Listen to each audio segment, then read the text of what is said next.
Días. Hoy contamos en este espacio previo al día 29 de mayo, en el cual analizaremos en ese Congreso Ibérico de generación de renta neta en el centro productivo de la agroindustria del sector de elaboración de aceite de oliva, de la Almazara.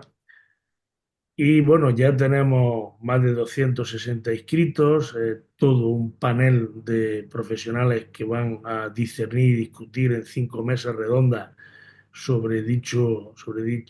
dicha situación. Y un poco para hacer una introducción, pues poner de manifiesto que según un estudio que se llevó a cabo en la Universidad Internacional de Andalucía, el aula universitaria Aplica Innova, de las 2.219 almazaras que actualmente hay en la península ibérica, es muy probable que en 10-15 años desaparezcan del orden de 500, aproximadamente 350 en España y las restantes 150 en Portugal. Hemos de tener en cuenta que esta es una corriente que viene o que proviene de Portugal, donde ya, como ejemplo, tan solo 8 almazaras molturan el 46% del total de las aceitunas de Portugal, mientras que desde esas 8 hasta las 504 restantes molturan el casi 60% que queda. Fíjense que muy pocas almazaras molturan que sea el 50% del total de la aceituna portuguesa. Sin más, y analizando un poquito que ahora empieza a tomar algo más de importancia la almazara, porque en el campo los precios en origen están un poquito más bajos,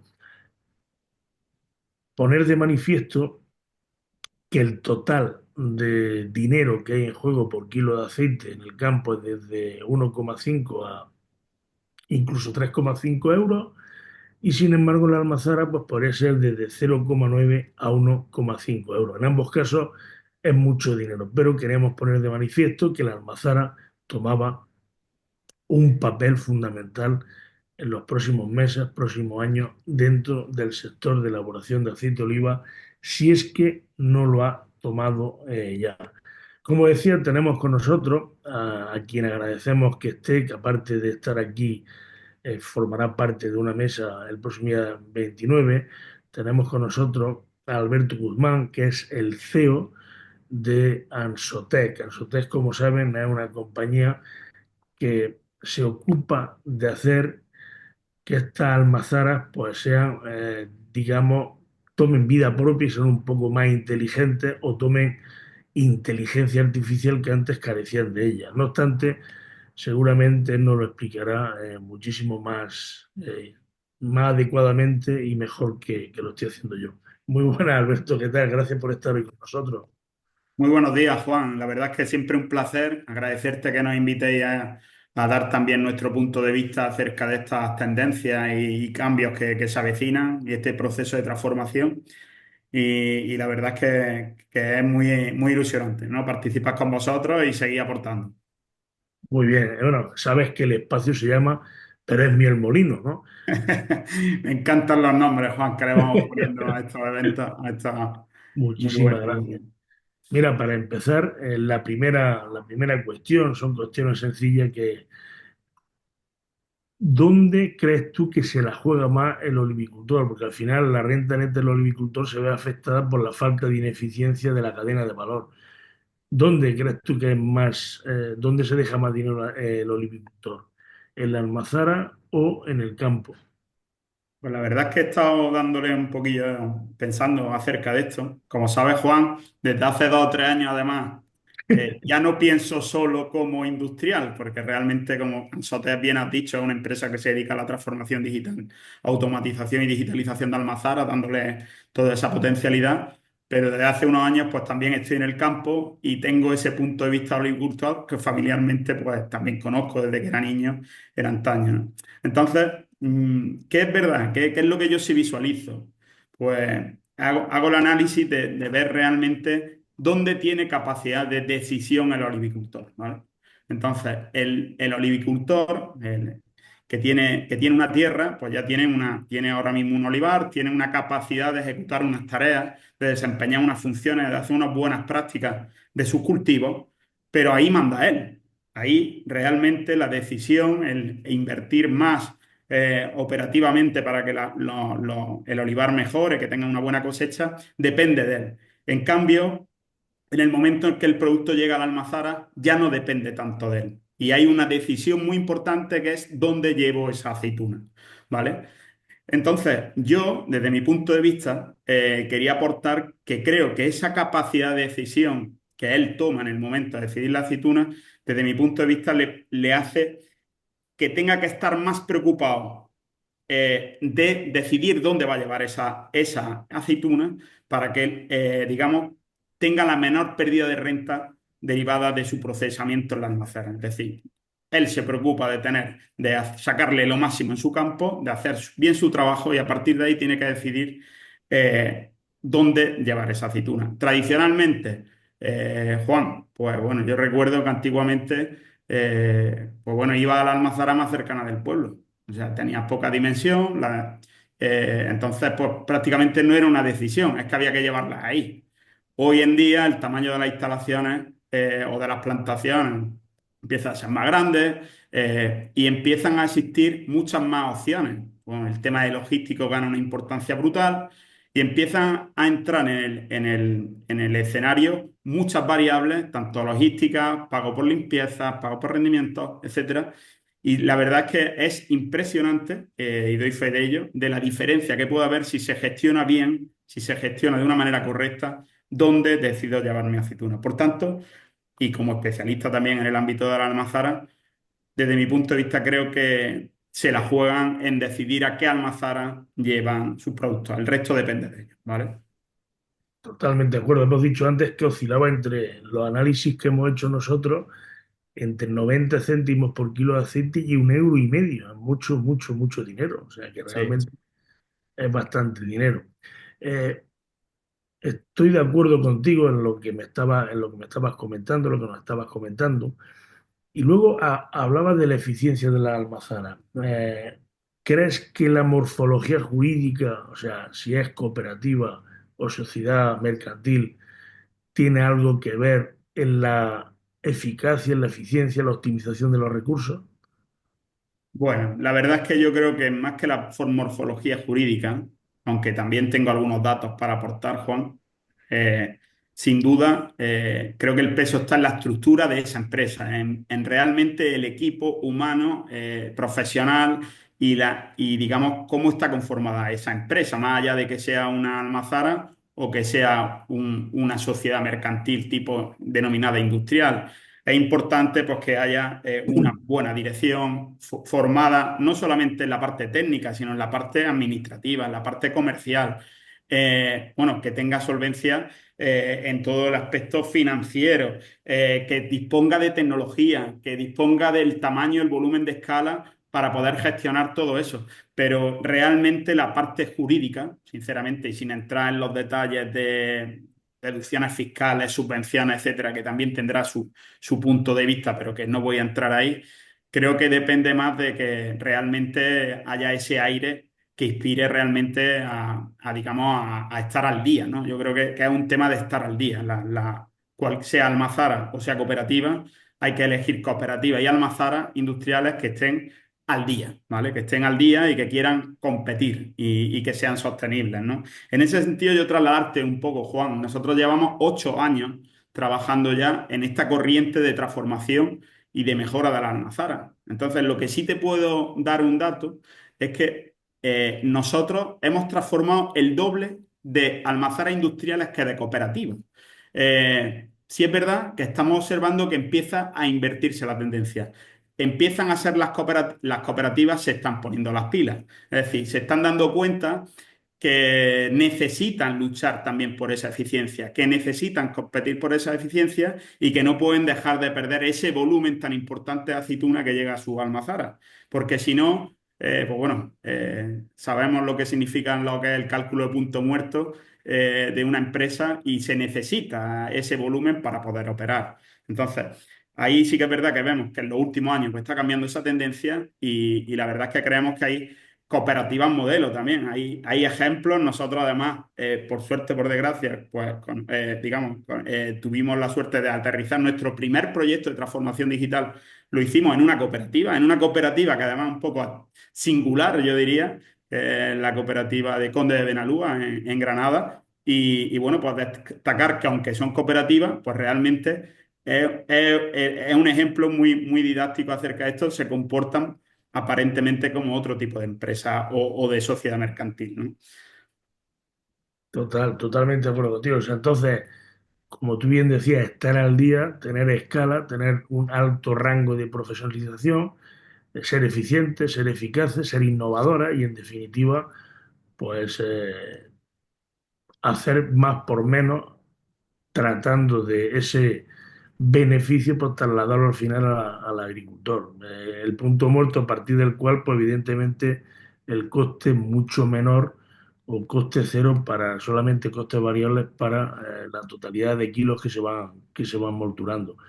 Totalmente también de acuerdo. O sea, no, la morfología jurídica, en definitiva, tiene poco que ver en la eficiencia, en la eficacia de la almazara. Aunque, ¿qué ocurre? Que existe la corriente generalizada de que se suelen dar más industriales que almazaras cooperativas. Yo creo que ahí, Juan, depende de la capacidad de decisión. ¿Por qué las industriales empezaron antes? Pues yo creo que la exigencia de los costes, evidentemente, que presionan más, y la capacidad de decisión que ha sido más rápida. Pero yo creo que una vez que ya se ha iniciado el camino, pues estoy seguro que esto va a ser una corriente bueno, que se va a imponer y que es muy necesaria, ¿no? Para To- todos. ¿No? Totalmente de acuerdo. Y una pregunta adicional. Hemos hablado de lo que ocurría en Portugal, que ya se están dando macroalmazaras que molturan un porcentaje muy alto del total de la aceituna del país. ¿Cómo ves tú el tejido industrial del sector dentro de unos años? Y igualmente, ¿qué perfil definirías tú para ese tipo de almazaras que conformen el tejido industrial de dentro de 10 15 años? Bueno, pues Juan, creo que el estudio lo apunta muy bien. Yo creo que va a haber una reducción clara de los centros, ¿vale?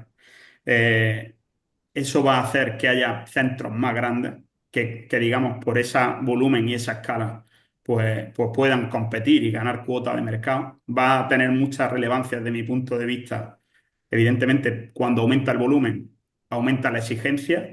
Esas plantas necesitan tecnología, esas plantas necesitan equipos muy profesionalizados.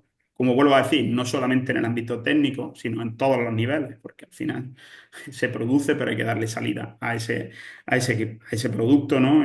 Comercial, capacidades financieras, o sea, un montón de necesidades que va a empujar a que haya grandes almazaras, logísticamente bien ubicadas, estratégicamente bien ubicadas, y desde mi punto de vista, y también por aportar, eh, eso implica un reto, ¿vale? Y ese reto fue el que Ansotet vio hace 7 o 8 años.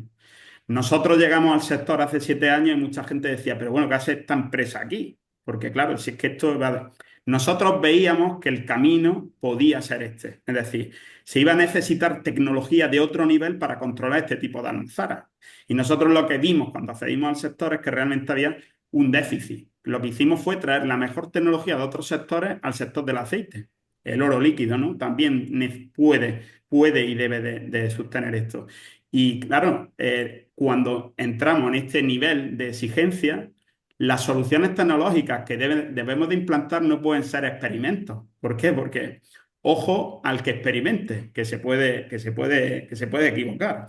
Necesitamos soluciones robustas, muy bien testeadas en otros sectores, que tengan capacidad y que, por supuesto, pues le den a los dueños de la almazara, sean almazaras industriales o sean cooperativas, la seguridad, la tranquilidad de tener controlados sus procesos y además con este gran volumen de trabajo ya no es que que seamos óptimos en el procesamiento, sino que necesitamos más allá de la automatización, necesitamos la digitalización, porque necesitamos mover muchos procesos, mucha información, muchos datos Y aquí también hay otro proceso clave, que es que la digitalización acelera, pero ojo que es una digitalización no robusta, que no tenga en cuenta sistemas de ciberseguridad, sistemas, digamos, de seguridad, redes, cortafuegos, alta disponibilidad, conceptos críticos pueden hacer que todo este sistema se detenga. Y con el modelo al que vamos, que son almazaras que van a trabajar 50, 60 días para conseguir muchísima producción en muy pocos días, este tipo de incidencias son críticas. Entonces, hay que levantar la mano desde mi punto de vista en la parte en la que soy especialista, de que sí, de que estas plantas que vienen tienen que trabajar. Ya está pasando en Portugal, nosotros estamos en Portugal, en esas grandes, en esas de las ocho que has dicho, Juan, nosotros tenemos experiencia, lo hemos vivido y sabemos la exigencia que eso tiene, pero estamos seguros que el olivicultor se va a beneficiar de esto y, por supuesto, el sector. Como nota, Juan, si me deja apuntar algo más, sí que creo que va a haber alguna salvedad, ¿vale? Es decir, el modelo de las grandes se va a imponer, pero sí que creo que puede quedar un resquicio, digamos, de defensa que va a ser las almazaras que trabajen para alta calidad, que tengan un posicionamiento de un producto y demás. Creemos que existen ese tipo de almazaras y bueno, eso no les va a obviar que tengan que seguir siendo, contar con la más alta tecnología y demás para seguir siendo competitivas, pero sí creemos que ahí ese nicho también existirá, ¿vale? Pero va a haber esa polarización desde mi punto de vista. El que esté en terreno de nadie no va a estar. Tú sabes, digamos, los antecedentes de este modo de gestionar la almazara en base matemática, en base logística. ¿Sabes quién fue el primero que realmente tuvo su almazara gestionada con esta perspectiva, basada, digamos, en la aritmética, la matemática, el cálculo y demás? Fue el primer industrial que aplicó estos medios, siendo suya la almazara, fue Tales de Mileto, el del teorema de Tales. O sea, el del teorema de Tales fue el primer, eh, digamos, industrial, porque era industrial, no era cooperativa, que empezó a tratar como un ente matemático a la almazara en un año que adivinó que iba a haber poca cosecha, con lo cual, pues, bueno, le fue bastante bien durante varios años y después dejó el negocio. Pero fue el primer, eh, digamos, almazarero industrial de la historia reconocido como tal, que además tenía otras actitudes, ¿vale? Tenía Pues, otras pues, actitudes. Juan, yo pues, no quiero extenderme mucho, pero sí que trasladarte que, bueno, pues que hace 7, 8 años empezamos con esta visión de automatización, digitalización y transformación, pero que estamos en pleno proceso. Se avecinan ya, la inteligencia artificial ya está aquí. Nosotros somos conscientes de bueno, pues que toda esta tecnología va a ayudar muchísimo a la optimización de los procesos de extracción en conjunto con la maquinaria y demás. Y bueno, sí resaltar, es muy importante, o sea, si no hay que dar los pasos poco a poco, que nadie quiera subir a la inteligencia artificial sin tener primero los cimientos bien montados a nivel de automatización y digitalización, porque es fundamental, primero, tener datos para luego poder, con esos datos contextualizados, tomar decisiones, información de cómo mejorar los procesos. Sin más, Juan, darte las gracias por darnos la oportunidad de dar nuestra visión y bueno, pues que aquí estamos. Los grandes, los que quieran transformarse, nos vemos el próximo 29 de mayo. Nos vemos el 29 de mayo en Úbeda, Ciudad Patrimonio de la Humanidad, en este primer Congreso Ibérico de Olicultura, que analiza la almazara como centro de generación de renta neta y valor. Y gracias por estar en este espacio, pero es miel molino. Espero que las personas que lo vean disfruten igual que hemos disfrutado nosotros con esta conversación entre amigos. Pues muchísimas gracias, Juan. Nos Y vemos, nos vemos próximamente. un abrazo muy fuerte, Buenos Alberto. días. Bien.